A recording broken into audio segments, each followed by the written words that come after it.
This is my TNA Lockdown 2009 pay-per-view review.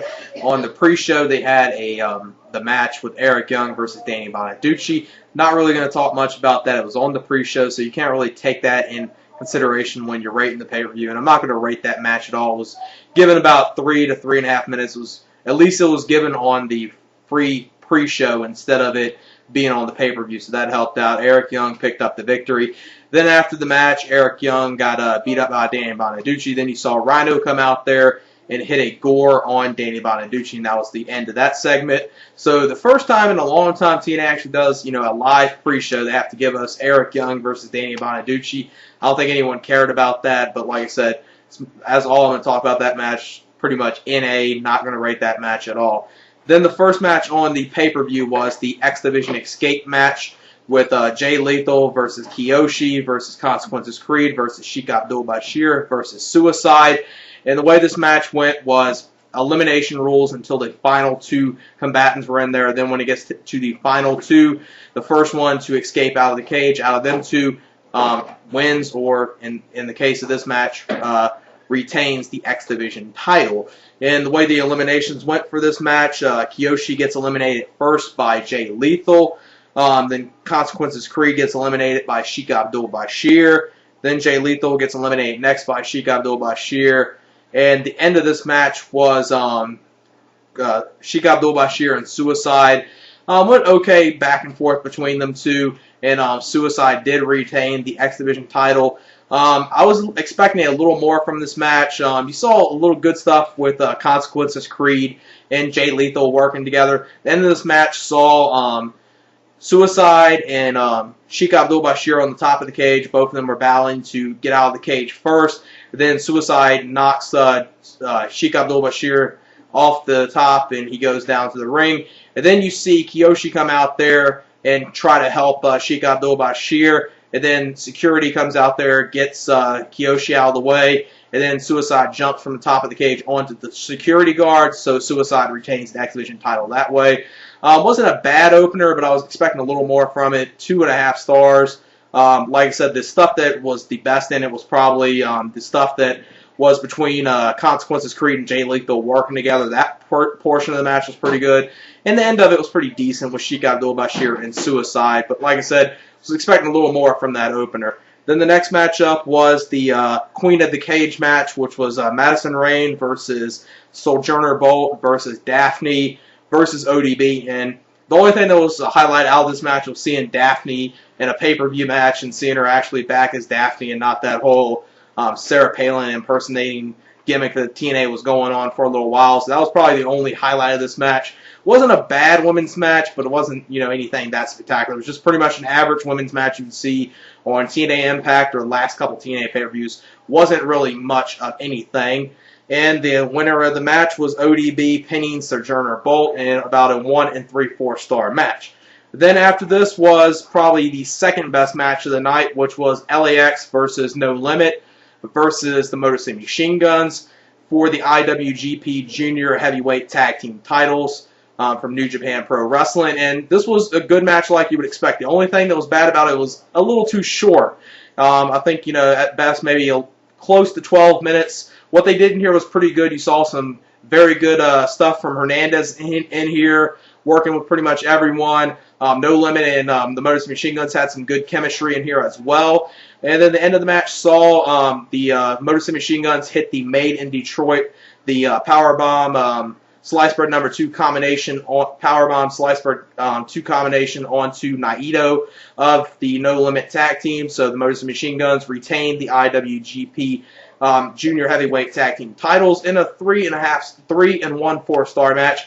A very good match between all 3 of these teams. I just wish it was given a couple more minutes, because if it was given a couple more minutes, this match probably would have been really, really good, especially with No Limit and Motor City Machine Guns. They had a great match at Wrestle Kingdom 3 at the beginning of this year, and adding LAX in here was good to see as well, even though for the most part it was kind of weird to see LAX in here because, for a technical standpoint, Homicide's the junior heavyweight, obviously, but Hernandez is, and that was the only thing that really didn't make sense about this match, but it was a good match. Like I said, 3 1/4 stars. Then after this was the Matt Morgan versus Abyss match. and this was pretty much just there. It wasn't really anything special. It was the Doomsday Chamber of Blood match. Rules of this match were that you have to get your opponent busted open and bleeding before you're able to actually pin them. Abyss was bleeding in here, and Matt Morgan, both of them were bleeding in this match. You saw at one point a ref bump in this match, and then Abyss opened up the cage. He got out of the cage, got a steel chair, and then you saw Steven Richards come out there, and big pop for Stevie Richards since they're in Philadelphia, Pennsylvania. And he grabbed the chair from Abyss. Then Abyss went under and looked under the ring, got a bag of thumbtacks, took the bag of thumbtacks in the ring, laid them out, poured them out of the bag. Then Steven Richards got in the ring, didn't want him to do that, and you saw Steven Richards pretty much berate and slap and start fighting with Abyss. Then behind Abyss's back, from behind, Matt Morgan low blows Abyss, then picks him up in a two-handed slam through the thumbtacks, and that's the way the match ends. I would give it, let me see, what did I give that match? I gave it 2 stars. Wasn't really anything that good. These two really shocked me that they haven't put on a good match. I don't like Matt Morgan at all, but I would think these two would have somewhat better chemistry in the ring than actually they have on their pay-per-view matches. Hopefully, since three times in a row they really haven't put on a good match. TNA, get it in your head. These two are not going to put on a good match. Then after this, you saw the Knockouts 3-way match for the Knockouts title with Angelina Love versus Taylor Wilde versus Amazing Kong. And I gotta say, probably one of the best spots of the night happened in this match. It was actually a good quality women's match here. I actually enjoyed this match. It wasn't that long, but holy fucking shit, the thing that Amazing Kong did in this match. Amazing Kong got on the top rope, and you thought, okay, she was just going to do her splash onto Angelina Love. But no, she didn't do that. Angelina Love moved out of the way, but Amazing Kong actually did a flip dive tried to do on Angelina Love. Actually landed it pretty good, didn't botch it at all, which kind of shocked me. I thought she would have, but that was probably the moment of the night as far as spots go. Definitely did not see that coming from Amazing Kong. And then after this, she was pretty much laid out. Then you saw Angelina Love, and then on the outside you saw Velvet Sky. And both of them, they did one thing where they got Amazing Kong. She was down in the corner, and they got Amazing Kong's braids and pretty much tied her to the cage. So that was the way to get her out of the match, so at least that made sense. She took that big bump off the top rope, missing the somersault flip that she did, and then that was the way she got out of the match. They pretty much tied her to the cage, and then it ended with Angelina Love and Taylor Wilde going back and forth for about a minute or so, and they did pretty decent stuff with each other, and Angelina Love is the new Knockouts champion. It was a good way to have a new Knockouts champion, and Amazing Kong didn't lose her credibility since she did that somersault flip, and then they tied her to the cage, and she wasn't even in the end of the match, which made sense in 3-way. I was hoping Amazing Kong would have, kept the Knockouts title here and that she would have dominated them. But, it turned out to be a pretty good quality women's match. Nothing great, but better than I was expecting. I wasn't expecting much from it. I would give it about 2.5, possibly to 2 3/4 stars. I actually enjoyed this match, probably more than a lot of people will, though. Then the next matchup was the Beer Money versus Team 3D match. This is title versus title, the IWGP World Tag Team titles and the TNA World Tag Team titles against each other, and whoever won, their opposite titles the other team has, and this was in a Philadelphia street fight.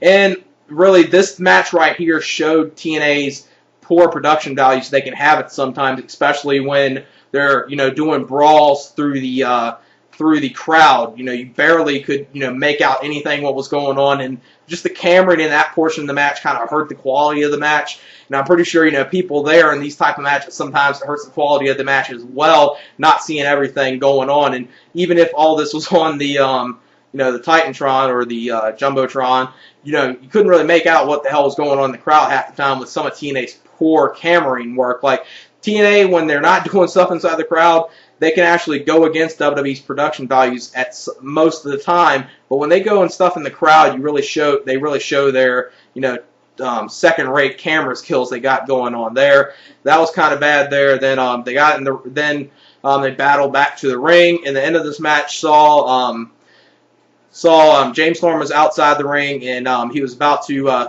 slammed his cage door into, I think it was Brother Ray, accidentally hit Robert Roode, then the cage door was closed, and there was a table placed into the ring, and Team 3D hit the 3D onto Robert Roode for the victory. So not only now they are the IWGP World Tag Team Champions, they are the TNA World Tag Team Champions, which can't really blame TNA in this situation since the New Japan promotion obviously didn't want Team 3 to probably lose the IWGP World Tag Team titles to Beer Money, so that was probably the reason why Beer Money didn't go over, even though I kind of wish they did because it would have really helped their accomplishments as a tag team.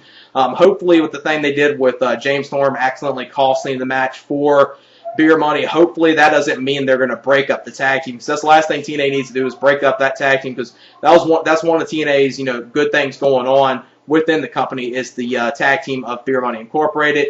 It was just an average match, 2.5 stars. Then after this was the Lethal Lockdown match, which started off with Kurt Angle and Christopher Daniels for the first 5 minutes of the match, and they worked good back and forth with each other for the first 5 minutes. And then the second participant that came out was Booker T. Booker T and Kurt Angle was dominating Christopher Daniels. Then AJ Styles came out there, even the odds, and AJ Styles and Christopher Daniels worked pretty good as a tag team. Then the third member for Team Angle to come out there was Scott Steiner. Scott Steiner came out there and pretty much dominated AJ Styles and Christopher Daniels like you would expect, especially with the odds being 3-2 at that point in the match. Then after this, it was kind of weird because the next participant was for Team Jarrett to come out here was Samoa Joe, so to even the odds 3-3. But for something, he was doing something backstage, and he finally came out. Like I was thinking, okay, maybe they're doing something with the mystery guest and who's the new superstar TNA signed. Maybe that's going to be on Team Jarrett's side. That's what they made me at least think that, and probably a couple other people viewing it to think that. Then they saved the worst person for Team Angle last, which was Kevin Nash. He really didn't do much in this match. Then for Team Jarrett, Jarrett was the last one to come out for them. And this was a pretty good match. I enjoyed it. You saw some good stuff at the beginning with Christopher Daniels and Kurt Angle working together. I liked seeing AJ Styles and Christopher Daniels working as a tag team. Joe hit the muscle buster on Scott Steiner in this match. AJ Styles and Kurt Angle went to the top of the cage. Thought they were going to do something. They kind of did something weird that really didn't make any sense. Kurt Angle got down. He went back into the ring. AJ stayed up there, and AJ pretty much dived through the cage, which was kind of idiotic because, how would he dive through the cage and already know it's going to break? That part kind of not make any sense at all. It would have been better if, they would have done the angle slam on the top. AJ would have got, thrown through the cage that way, and Kurt Angle could have just stayed on the top instead of having to go through with AJ Styles. That was the, head-scratching moment of this match. What the hell? That did not make any sense. Then the end of the match was somewhat anticlimactic. Before the end of the match, they teased that Jeff Jarrett was going to be with Team Angle because he accidentally hit AJ Styles with a steel chair. He was trying to hit, I think, Booker T. Booker T got out of the way. He accidentally hit AJ Styles. Then Samoa Joe said, "What the hell are you doing?" Then the end of the match saw Booker T get hit with a guitar from Jeff Jarrett. They did tease that he was going to hit AJ Styles, but then he hit Booker T. So Team Jarrett goes over in this match with AJ Styles pinning Booker T. And a good War Game style match. I enjoyed this. This was a whole lot better than Ring of Honor's Cage Collision War Game style match they had on their Friday pay-per-view. But that pay-per-view was taped back on January 31st. But this was a good match. You saw some good stuff, and I would give it 3.5 stars. Overall, I really enjoyed the match. The ending was somewhat anticlimactic, but I thought overall it was a good Lethal Lockdown / War Game style match. Then after the match, you saw a music video and a music hit, and this was TNA's new debuting star, which it was Bobby Lashley. This was a name that probably some people thought out maybe could debut in TNA.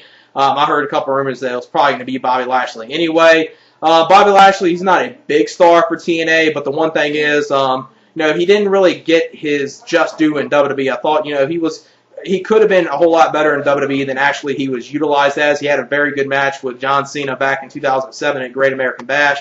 And after that, other than the Donald Trump thing, he really didn't do much unless you count what he did on ECW as ECW champion. But other than that, he really didn't do much in WWE, and I think he's a good overall wrestler when he's in there with good workers. Which if he's going to be a face and he's going against Kurt Angle, them two could probably perform a good match against each other. Him and AJ probably could work decent together, and him and Daniels could. So he could possibly be a good fit for TNA. I don't really have no problem with him being a part of TNA. Like I said, I thought the overall Lethal Lockdown match was pretty good. Then you saw the TNA main event, which was the Mick Foley, which Mick Foley on this pay-per-view was participating as Cactus Jack, his alter ego, versus Sting in the TNA World Heavyweight title match. And this match just drug on. This was like Triple H and Orton from WrestleMania, where no one probably really even cared about. The crowd was, a little more into it than actually I thought they would be, because they were kind of still, they weren't, completely dead like I would expect them from at least my viewpoint. I didn't enjoy this match at all. I give it, 2.5 stars, and then what the fuck? They have Sting keep a hold of this TNA World Heavyweight title since October, so about a 6-month title reign, half a year, and the person he loses the title to is Mick fucking Foley. He loses the title to Mick Foley. Doesn't make any sense, Mick Foley being world champion. Not that I really wanted to see Sting as world champion, but out of them two, I would have preferred Sting to stay as world champion and finally lose, at the next pay-per-view, or at King of the Mountain to, a younger star like AJ Styles, the returning Christopher Daniels, or hell, even give the title to Kurt Angle, because at least Kurt Angle can go in there and perform good matches. Even though he's an established star, he can at least still go in there and perform good matches, unlike Mick Foley. Mick Foley is going to be probably one of TNA's worst champions they have ever had. Well, maybe not worst. He'll be at least probably the second worst. I forgot about Ken Shamrock. Ken Shamrock was a terrible TNA champion.